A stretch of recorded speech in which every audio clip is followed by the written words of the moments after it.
Like your industrial background. Hey, everybody. Hello there. Where's everybody coming in from?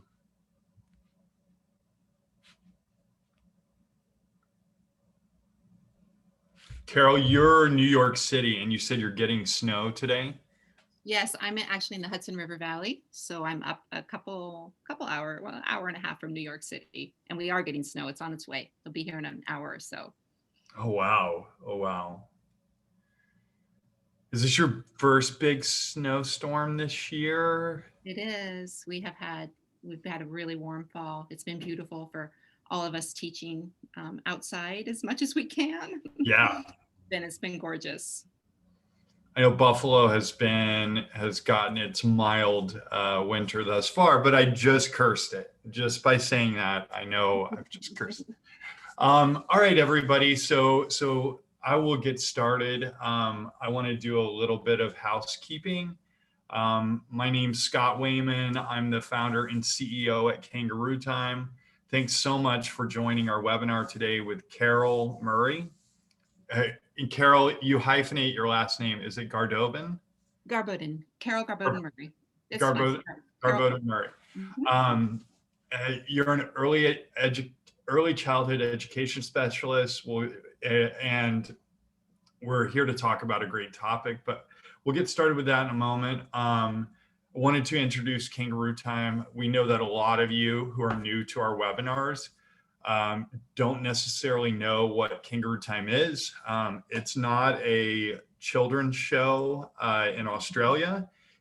We are a software company, and we do essentially four things. So first and foremost, we try to make owners and directors' lives better with our childcare management system. So we try to take all the minutia out of owning a childcare business with automated billing, demographics, staff management, human capital management, everything you can think of, document management, that has to do with back-end office minutia and running a center. So we like to say we free the best and brightest employees at a childcare center to do what's important. We also have a parent engagement platform, which today, your culture, your expression of quality is all about how you communicate and the nuanced way that you kind of publish and express who you are can be through parent engagement. We also have a classroom automation platform for teachers. And then we have new and emerging products with enterprise, for enterprise accounts. So owners that have more than one center and want to aggregate all of their data and get dashboards and data and analytics from each of their locations. Also within those products, we do things like door lock. You can see on our YouTube channel, we have a security platform that we integrate with, amongst other things. But real quick, I encourage each of you to share our webinars. Back when COVID started, I think our first webinar was March 19th. Genevieve came to me and said, Scott, we've got to shut down all of our growth and top of the funnel marketing and just take all that energy and become advocates for our customers and those stakeholders in the early education industry. So let's bring together the best and brightest content providers like Carol, and let's do webinars. Let's use our outreach to do this. And it's been a great success for us and for many of you that have given us feedback. We're so blessed with an embarrassment of wealth when it comes to great content providers like Evelyn Knight, like Carol. There are so many on our YouTube channel, as you'll see here. Holly Alyssa, Hani Wilshansky. We have Haley Glenn, who's an author. A good friend of mine, Cher Leibowitz, Kathy Ligdon. And the commonality here is you get to sit through me trying to introduce everybody and screwing up all these introductions. But doing it in a unique and organic way. Please go to our YouTube channel and subscribe. We have only 342 subscribers, and that's ridiculous. There's so much data here. There's so much great content. Please subscribe. We promise not to hit you over the head with advertisement. We will send you a reminder every time we do post something. You can hit the subscribe button and the bell here and get any or all notifications. Also, amongst the same kind of, let's see if I can find it. Along the same lines, please go to our blog and subscribe there. Anytime there's new content on our blog, which is often these webinars, content that we're doing for educators, content that we're doing for owners, we share spreadsheets, they are here.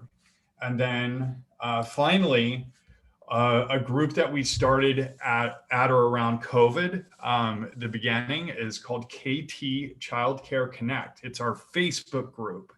This is a group with over 1,000 members. Please join it. Again, there's more content here. We have visual storytellers that will share data from our platform. Of late, all of us have been busy getting back to work and managing things. So our content stream here isn't as busy as it once was, but next year we have an initiative to really double down on this and share as much content as possible.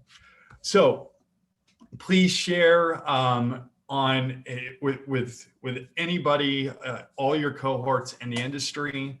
The more that we can connect and the more content that we can bring early education business owners and early educators, the better. Certificates. So each of you joining us today, you will receive a certificate. It'll be sent directly to you the day after the webinar. So you'll get it sometime tomorrow in an email. Please don't send us emails on certificates. We get hundreds of those after each of these. And Genevieve's really busy. We try to answer all those. If you have questions, there's a QA button in the Zoom user interface. So click that.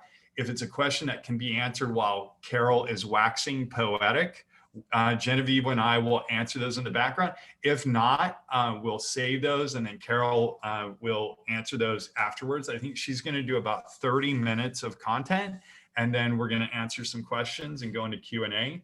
Your microphones and cameras, we can't see you, we can't hear you, so don't worry. You know, if you need to go to the restroom, it's not polite to take your computer in there, but if you have to, we get it.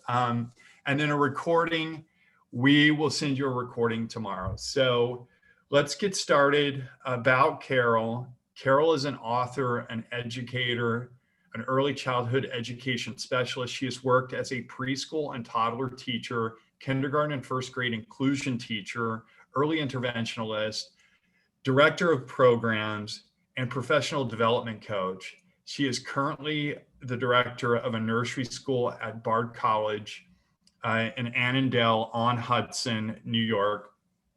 And today's discussion is really unique, and I'm super excited about this. She will discuss the common misconception society holds about care.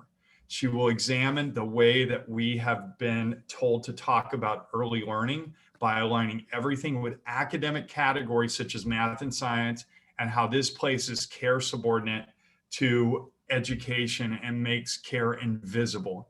Carol will invite us to join her in an Illuminating Care as essential core value in early education communities. Carol, I'm humbled to have you here. We really appreciate it. The floor is yours. Holler at me, not Genevieve. Well, Genevieve, she kind of has it coming if you need anything at all. We're so glad to have you. Welcome. Thank you so much. Thank you, everyone. So I'm so happy that you've joined me. I'm so happy to have this opportunity to talk with all of you about care. And thank you, Scott. Thank you to Kangaroo Time for for caring for early childhood educators, and for reaching out to us and connecting us during this unusual time in history. Like Scott said, I've spent my life, my professional life, working with young children, primarily children birth to 5.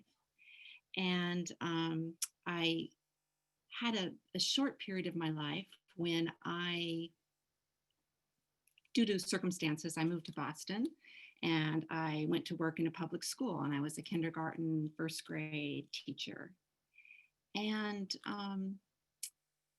that's still early childhood, right? It's still early childhood, but I missed my little peeps, my heart calling. I had a great job in the public schools, and I worked there for 3 years. But as soon as I had an opportunity to go back to the younger children, I did. And I took a job working with young 2 and 3-year-olds.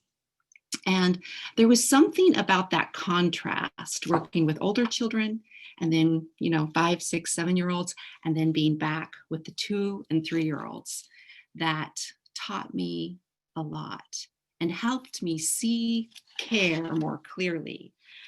I was on the playground in the morning, helping the kids separate from their moms and dads. And I was feeling really grateful to be back in childcare. I was holding a child. I was helping him separate from his dad and sort of unpeeling his fingers from his dad's lapel while he was crying, and rocking back and forth as we waved goodbye to daddy, who was driving off to work. And I had another little guy leaning against my leg. And in that moment of being back in childcare, I thought about my colleagues in public school. I had this sort of visceral feeling that I was doing what I was meant to do, but how would my colleagues see me? Would they see me as a professional? I thought about school with the long hallways and the blackboards and the desks and the assembly, and thought about how this setting was so different. But there was something about holding the children that made me realize I had really missed that. I had really missed this physical, tangible care, rocking the children to sleep, comforting them, helping them put on their coats, wiping their noses, all of these physical tasks. And something in that moment made me see care differently, it elevated care from a custodial job to a pedagogy, to an honorable practice. And it was sort of that contrast of having worked with older kids and now working with younger kids that kind of set me on this journey to ask myself, what is it about care? What is it about the uniqueness of working with children at the beginning of life that is so hard for us to name? How can we describe care as a pedagogy? How can we describe care as an intellectual exchange? And today we're thinking about, I'm just going to read you a little bit from my book about that moment. This is my book. My new book coming out is called Illuminating Care, and it will be out soon in January. And you can join me on my Facebook page to kind of get little snippets of the book. But I'm just going to read you a little bit about that moment. I thought about how the practice of caring for children not only requires a body of knowledge about human development, it also requires a code of ethics, dignity, intentionality, intelligence. In my mind, the practice of caring for another was lifted from a custodial task to an educational philosophy. I felt self-respect as I saw this new image of myself as a teacher that cares. Caring represents our first encounters in the human relationship. This new perspective refreshed me and anchored me in my teaching practice. Why hadn't it been clear to me before? Why was it hidden? I think it was because it is so close to me, and the contrast of teaching older children helped me step away. It gave me some distance, allowed me to become self-aware, to begin to see care and to name care. So why am I calling this talk Rescuing Care? Why does care need to be rescued? I think it's illustrated in that story that care is so close to us. It's such a part of being human. Care is really quite simple. We're in childcare, so of course we care, right?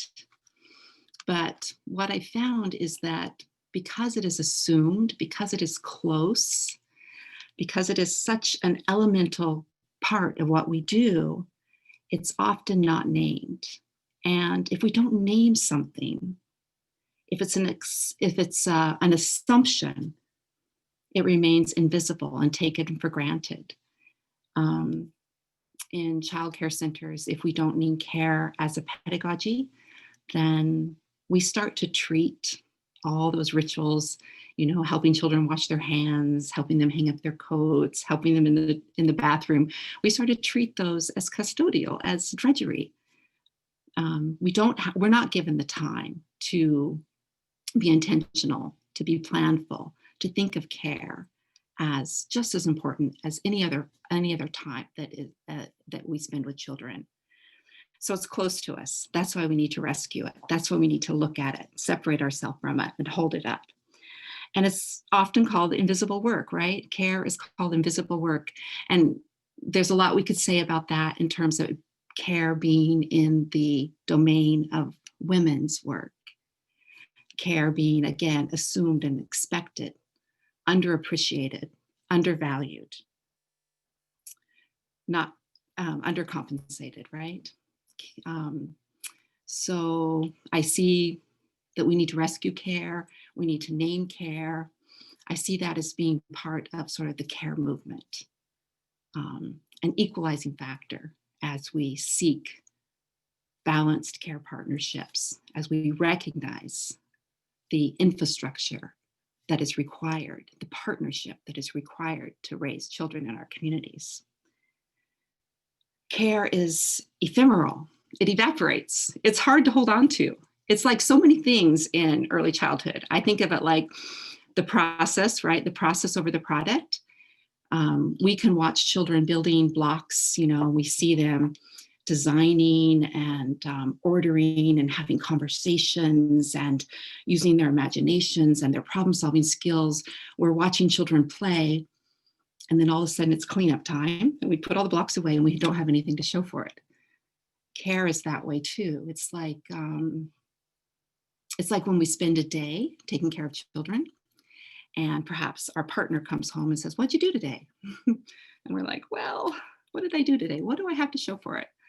"Oh, we went for a walk. We had snack together. We sang songs. We played in the yard. We had lunch together. We took a nap."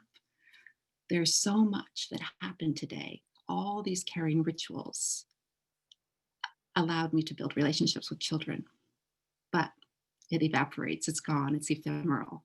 We're always creating care, and it disappears, and we create it again. And the other thing is, the other reason I think we need to rescue care is because we've been told not to talk about care. We have been told in our profession that we should talk about education, we should talk about academics. If we want to be respected, we should call ourselves an early learning center, not a childcare center. And that's why naming care, illuminating care, rescuing care can seem like revolutionary work. It can seem dangerous to some people. Some people say, "Don't talk about care. We don't want people to get the wrong idea. We don't want people to think we're babysitters. We are not going to get the funding we need if we talk about care. We need to link with educational institutions." And I understand that.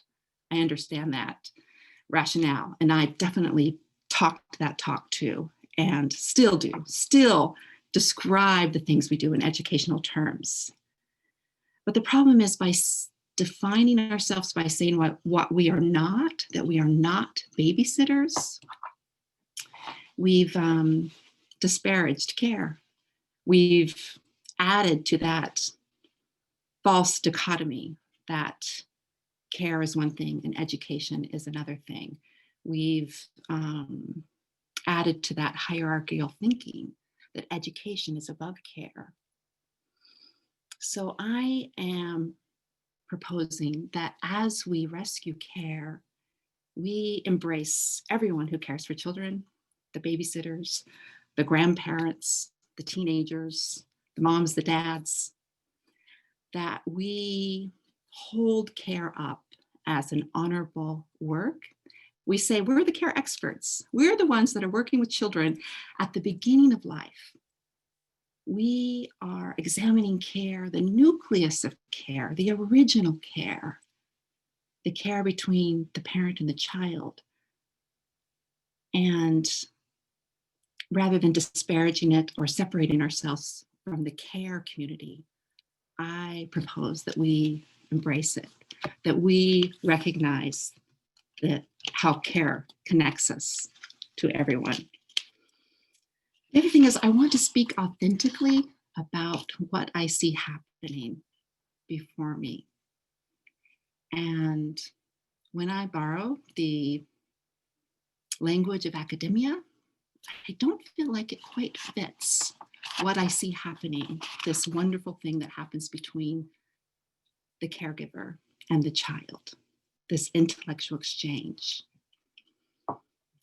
I wonder if any of you, I've been thinking about a parallel, and I wonder if any of you remember, like I do, back in 1999, 2000, 2001, there was an incredible pressure on families and on caregivers and early childhood teachers to get kids ready for kindergarten. I know people still feel that today, but I think it was even worse back then. There was so much marketing there were all those strange commercials about let's get our babies to read. And I don't know if you remember those baby Einstein videos. And during that time, many early childhood educators were afraid to talk about play. They might call that morning block of time, which is playtime in preschool, they might call that project time or choice time, or they might call play developmentally appropriate practice. Again, we were told, you are more than play. It's not just playing, it's learning. Use the language of academia. They might call play hands-on learning, right? Or experiential learning.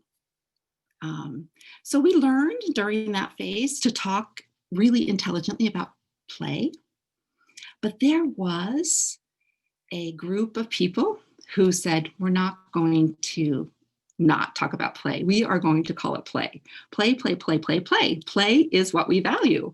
Play is research. Play is learning. Play is respect for the culture of childhood. So while we were developing this rationale to say, yes, children learn mathematical thinking, children learn to be researchers, they learn autonomy and agency through play, we were also saying the word play. And the other thing that happened during that sort of play revolution, which I know we're still in the midst of, is some great books were written, organizations were formed, the Alliance for Childhood. I don't know if you remember, there was this group called Campaign for a Commercial-Free Childhood. They're a great group. They sued the woman who, the Disney, when Disney bought the Einstein baby videos, they sued and won because those were being marketed to parents with this message that they were supported by research. And all of us educators were saying, no, no, no, babies don't need to watch TV. This is not okay. This is right around the time when the internet was getting more common, and we were all getting on blogs, and Teacher Tom was talking about play, and books by some great people. Einstein doesn't use flashcards, and Reclaiming Childhood by William Crane, and Play by David Elkind. There was this big burst of naming play, and now we have a community of play-based educators. I know we still have a ways to go, and we are fighting the fight, but I think we're kind of at that same place with care. Because what I've been thinking about is, how do we create a really incredible habitat for children? What are the elements we value most? And what do we talk about when we describe what children need? And the two things that I think rise in my mind are play and care. So like I said, we have all these great ways to talk about play, and we can talk about the materials, we can talk about blocks, and we can talk about Play-Doh and clay and sand and water. We can even talk about songs and stories and some of these pedagogical approaches that fit in that play-based world. But what else do we do with children? Think about yourself like as a teacher of 3 and 4-year-old kids. How do you spend your days? How much time do we spend caring? The children arrive in the morning, right? And we help them separate from their parents. Some of them need a little tender care. We might help them hang up their belongings in their backpack. Maybe they have a special stuffy or a lovey or a transitional object. We want to find a place for it in their cubby. We help them wash their hands. We're doing lots of hand washing, right? That's all care. And then they play and sing and have stories intermixed with that. We're helping them in the bathroom. Again, we're helping them wash their hands. We're helping them zip up their coats. We're helping them clean themselves when they get soiled. We have the broom in our hands, right? If we're early childhood educators, we are washing our own hands. We're doing the dishes. We're getting ready for snack. We're coming together with the children around the table. We're sharing a meal. These are all the rituals of care that we find ourselves with kids over and over again. How do we talk about care? How do we describe care? We find ourselves again with kids at lunch, right? We see them developing a relationship with food, developing a relationship with each other while they're eating together. And then we have rest time. So we want to help them regulate and rest and sleep. All through the day, our pedagogy is wrapped up in care. The way we interact with children, the way we form relationships and trust children is through care. And I'll read a little bit more from my book. As early childhood educators, are you sometimes surprised by the amount of time you spend caring? Do you ever feel that the snack you have to prepare, the hands you have to wash, the nose you have to wipe is getting in the way of teaching? What if we adopted a new way of thinking about care and incorporated it into the heart of our pedagogy? What would our practice look like if we lift up the daily chores of caring as honorable rituals and essential caring practices, educational practices? The child is learning in every moment and learning their deepest lessons through the caring exchange. The pedagogy of care dissolves the false dichotomy that there is a difference between education and care. In the past, caring may have been viewed as a minimum standard, keeping a child safe, keeping a child clean, something that anyone could do. But in the emerging future, care is viewed as an intentional practice that requires specialized knowledge that connects us with one another. Care, in Illuminating Care, we will break down the historical divide between care and education. Care unites the head, hand, and heart of the teacher. Caring asks us to be intelligent, thinking, respectful, state-of-the-art teachers. So, as we are sort of engaged in this study of care, this examination of care, we began to talk about it differently and see it differently. That's been my experience. And one of the things I found that is really exciting in naming care is the conversations that I have with families now. I realized that I don't hold that hierarchy in my mind between that reading a book or teaching a child to write his name is more important than helping the child that learn to zip up his coat. And when I have conversations with parents about care as my primary teaching practice, it seems like they take a deep breath and they kind of think, yeah, this is a lot of work. These are the mundane daily rituals that we find ourselves with kids in relationship with kids every day, day after day, at mealtime, right? Bath time, brushing the teeth time. So then when we start to have these conversations with families about those are the important times. It's almost as if they feel liberated. Yeah, there's so much pressure on us to spend quality time with our children, but it's not so much about quality time as it is quantity. That we are there for kids, caring for them in these rituals where we meet them again and again and again, and they are developing trust in us. We begin to talk more about our schools as reaching back to that nucleus of care, being places of domesticity. And we have plants and animals and pillows and lovely things in our child care centers, not just because we want to make a cozy place, which of course we do, but also because we're looking for ways to model care to children and to give children real practice in care, because this is what we value at our school.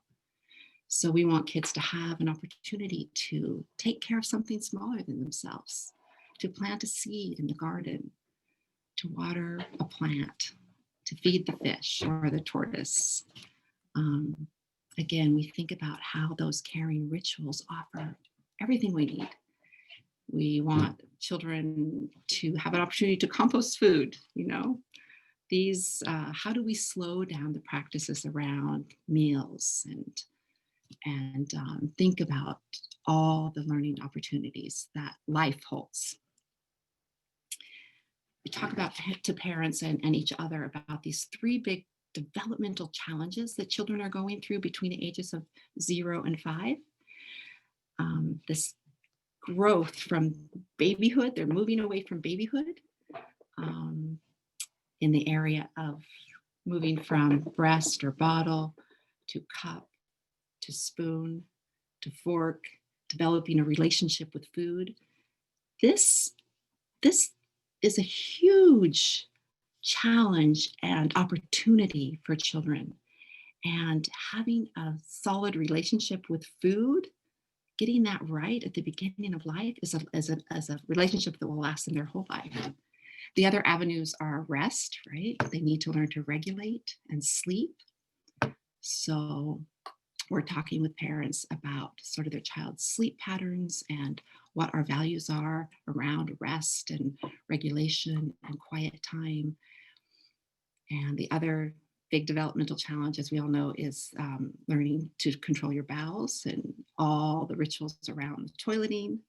So we become experts in these pathways to learning: meals, relationship with food, bowels, relationship with moving from diapers to underwear, dressing, sleeping, these things that, again, are so close to us, but we're dealing with these really fresh humans.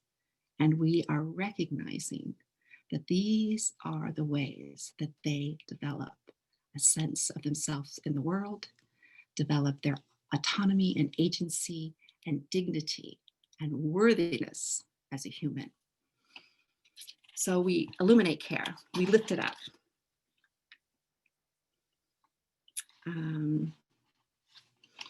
We can also, we could talk about all the academic learning that happens during the caring exchange.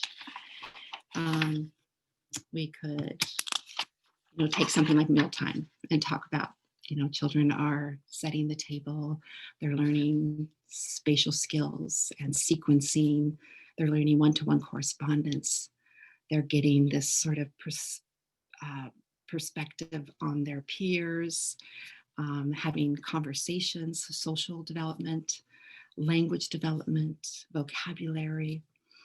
They're getting all this use of tools, learning to spread the butter on the cracker or to slice the banana or to peel the carrot, hand-eye coordination.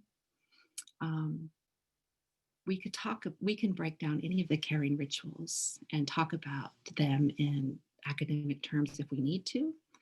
But underlying that is this lesson that is embedded in every interaction we have with children.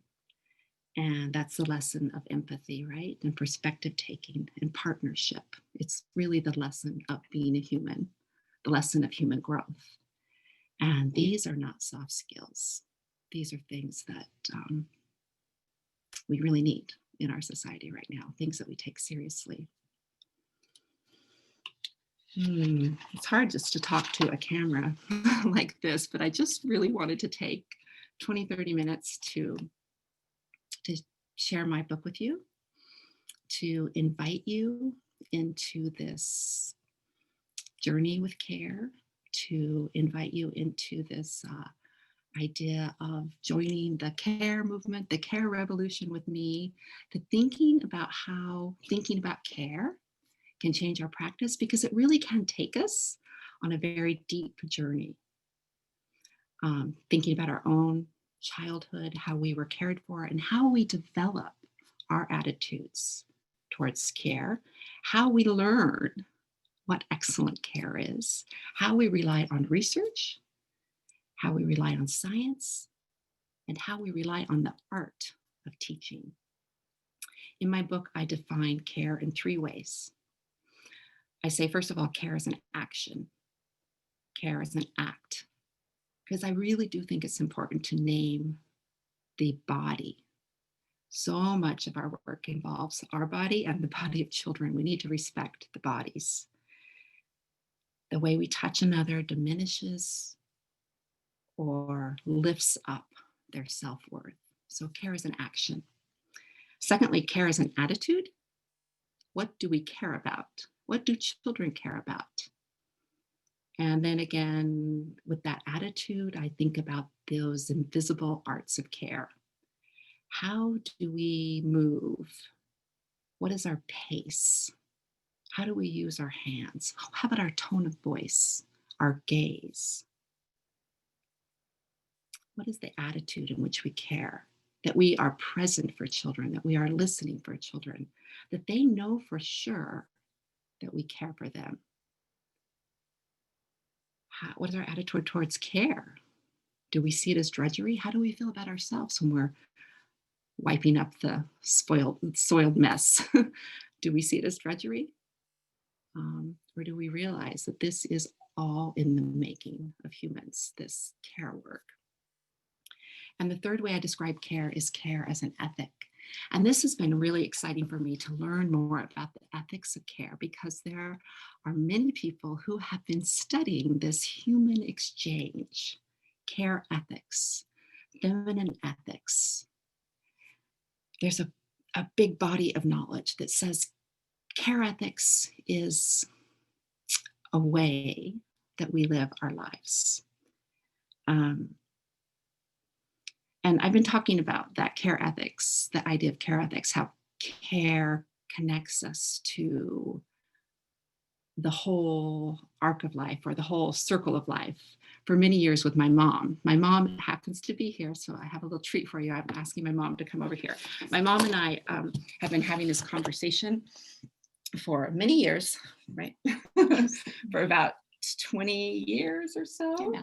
And my mom and I aren't usually together. She lives on the West Coast. And so she's here right now, which is a treat for me. So I wanted to bring her on.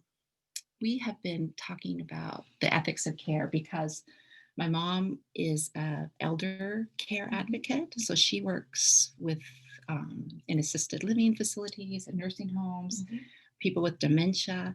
She does a lot of training for people who care for elders. Professional development. Well, I've been on the other end of life with our youngest citizens, babies and toddlers and preschoolers, talking about how we develop great habitats for them and care for them. And Mom and I often have this conversation about how the beginning of life and the end of life are so similar in many ways. Not that babies and old people are the same, but that children and elders are often misunderstood. Children and elders often are vulnerable. They are in need of care. And so we've been talking about that arc of life and thinking about how we don't want it to be an arc. Yeah. We want it to be a circle, because the arc of life gives this idea that the baby and the toddler is at the beginning and they're climbing up and becoming a middle child and a teenager and getting closer to adulthood, as if adulthood is the pinnacle and we're all trying to get up and we're not quite complete. We're on our way to being adults. And once we cross over the pinnacle of adulthood, we're on the decline, right? We're on the downside. Over the hill. Over the hill. So the ethic of care says that because you're receiving care, because you're in need of care, doesn't mean that you are incomplete. Right? It means that you're human.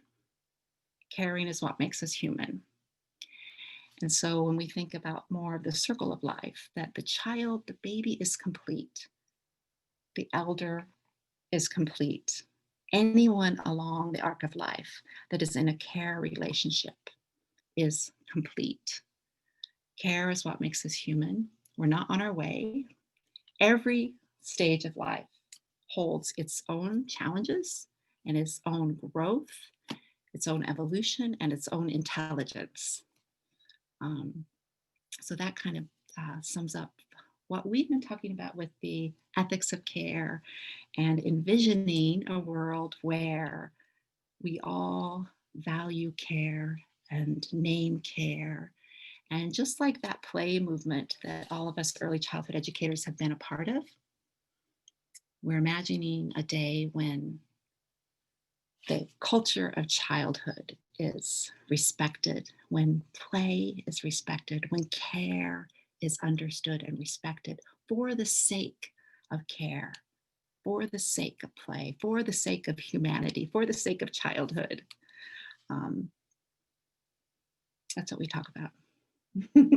So my mom, I just wanted her, I can take some questions and answers, but I just wanted her to give you a little blessing now, because all of you have been caring for children during the pandemic, and I know how tired you are, and I know what important work you've been doing, and so this is a care blessing from my mom. So the blessing is an African blessing, and it goes like this. Let us care for the children, for they have a long way to go. And let us care for the elders, for they have come a long way. And let us care for all of those in between, for they are doing all the work. Thank you. Thank you. Thank you, everyone. I hope that you have access to the handouts, the free handouts. And if you don't, you can find them on my website, which is Carol Garboden-Murray, my name, carolgarbodenmurray.com. And also on the Facebook page, Illuminating Care, which is named after the book that is soon to be released. I hope you will join me in the care movement. And those handouts will help round out this conversation. You can take some time for your own reflection, or you can share them with your colleagues. There's one of them called the Myth and Truth Poster, which I think is a great one just to hang up in your office or hang up in the teacher's room to sort of inspire and provoke conversation and controversy and dialogue about how we view care. Hey, Carol, if aging is at all genetic, you have a lot to look forward to. Your mom is beautiful, and Yay! and yeah, you look more like sisters. Yep, I get She that a looks, lot. she's wonderful, and thank you to her. So this concept of ethics of care, this is an area where I have the depth of a puddle, to quote a great person that I was just texting in the background. Where can we get more orientation? Because I think the ethics of care have really been challenged, a challenge to all of us cognitively, in regard to lifestyle, in regard to our responsibilities throughout COVID. In fact, I'm married to a nurse, so Yes. so her caregiving as a profession is the center of our universe right now. You know, I have a responsibility to her patients and that population that she provides care to not live like a careless life, you know, and whatever that means. Where can we get more orientation to the ethics of care? Yeah. Well, the ethics of care is exciting to me because it goes so it challenges these patriarchal ideas that we've all grown up with, right? And it really came from a couple pioneers in the late 1982. Carol Gilligan was the first one who started writing about a woman's voice, or a different voice, a different way of being in the world. And then Nell Noddings is another educational philosopher and educator who talks about care. Care ethics asks us, you know, some really good questions, like how is it that we decide what we value in education? How is it we decide what the standards are and what the languages we use? Why don't we have goals around what it means to live a good life? Why don't we have goals around happiness? Why don't we have goals around empathy? Why don't we have goals around joy? Um, but care ethics, I try in my book to link early childhood educators to all the great care ethics pioneers and the care movement. Um, and nursing has a lot to offer us too. And like nursing, early educators and nurses have primarily been women, right? And in the last 20, 30 years, more and more men have entered the nursing field.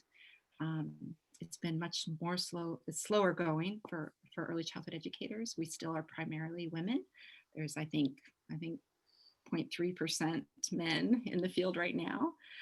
But feminist ethics and care ethics make it very clear that that care is not gendered, that care is really the frontier, the next frontier to equalize women and men's place in society.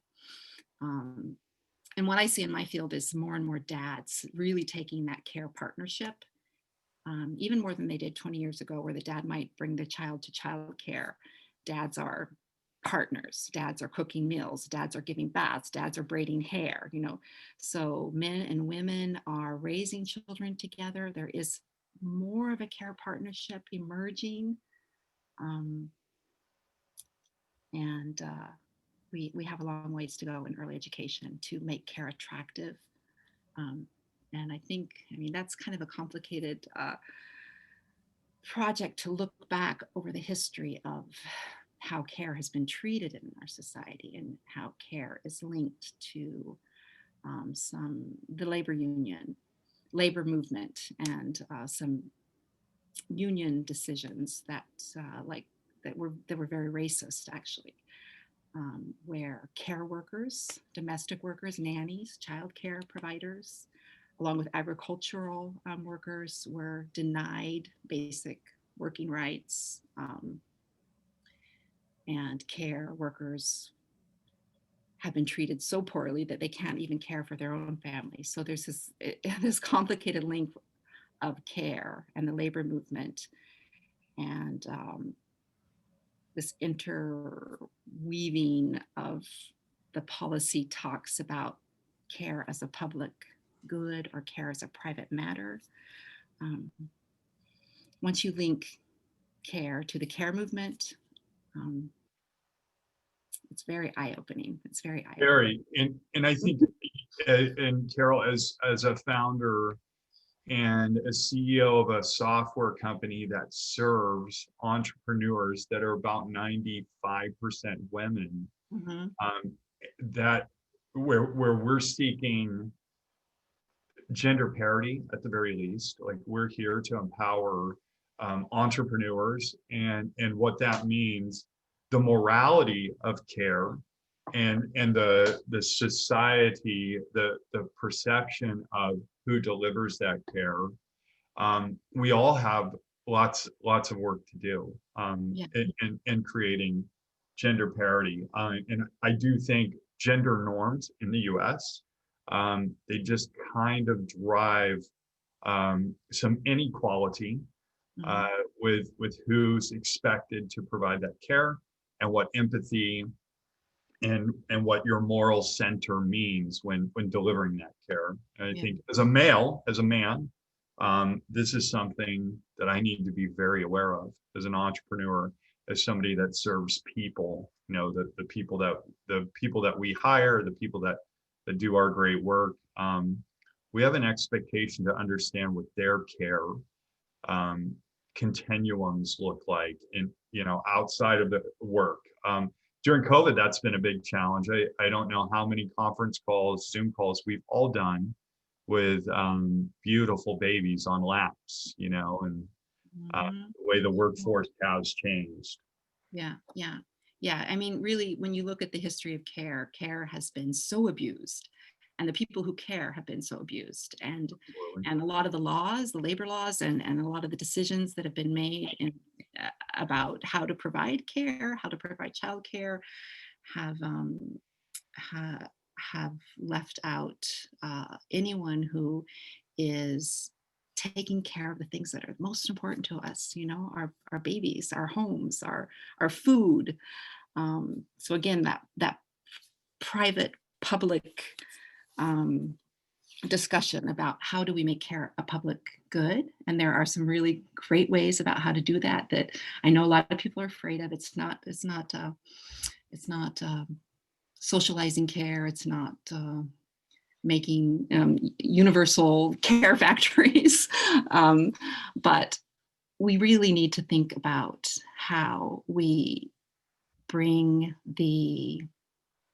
um, the policies and the laws around the support of men and women and children into a better place. There's a lot of countries who are doing a lot better than us, and our country has this sort of sad history of racism too, because a huge percentage of care workers are primarily women and primarily Black and Brown women.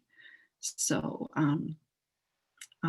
people who have done the most important work, the work that is closest and dearest to us, like I said, caring for our babies, have not been able to lift themselves up to care for their own families with dignity. So the care movement is really exciting, and my book does give some ideas of how we can link to that, to some of the work that Ai-jen Poo is doing for caring across generations, domestic workers, unions, people who need care, people with disabilities, adults with disabilities who need care. This idea that needing care, that receiving care makes you less valuable, that somehow we are all striving to be independent, and the independence is the ultimate goal. Um, None of us are really independent. Independence is a myth. We all started out because were cared for. We were given care freely, and we will need care throughout our lives. And care is our strength. Care is our strength, not our weakness. So we really are trying to flip some big ideas here and see the world differently when we begin to illuminate care. Much agreed. And Carol, ever in the history of um, of of kind of like our business, modern childcare, as I call it, never has there been more of an illumination of how important care is, and that it's not a decision, that it's an innate part of who we are, as you have said. So Carol, I'm going to wrap it up. We thank you so much. This has been such a good Yeah, topic. And again, yeah. I am so sorry. My depth is so shallow. How can we better educate other than reading your book? And when is your book going to be available? So my book is going to be available hopefully in January. It's getting there. But come to my Facebook page. I'm often linking care to the bigger world, the expansiveness of care, to kind of illuminate what's happening in policy and politics, and with elders, with people with disability, with babies, with children, all of us who are caring and are illuminating care together. So come to my Facebook page, and I will send you some links tomorrow if you want to learn more. Awesome. All right. Thank you, everybody. Carol, once again, beautiful. And thank you to your mother. She was wonderful. My mom, I don't even think I said her name. My mom's name is Charlotte Garboden. Charlotte, thank you. Thank you very much. We enjoyed having you. Carol, I'm going to reach back out to you. I think you and I would do very well in a Facebook Live format. So I'm announcing it right now. You and I in January will do a Facebook Live. The topic is to be determined. But again, thank you, everybody. All of you out there who joined us, we are so grateful to have you. Please reach out to us if you need anything. Genevieve will disseminate information that we've discussed in the email tomorrow. Thank you, Genevieve, for connecting all of us. And to everybody out there, we love you. We love the support.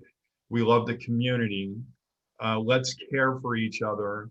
Stay well, and let us know if there's anything we can do for you. Thanks, guys. Really appreciate it. Take care of yourself. Thank you for your care work, and take care of yourself. All right, we'll see you. See you guys. Bye.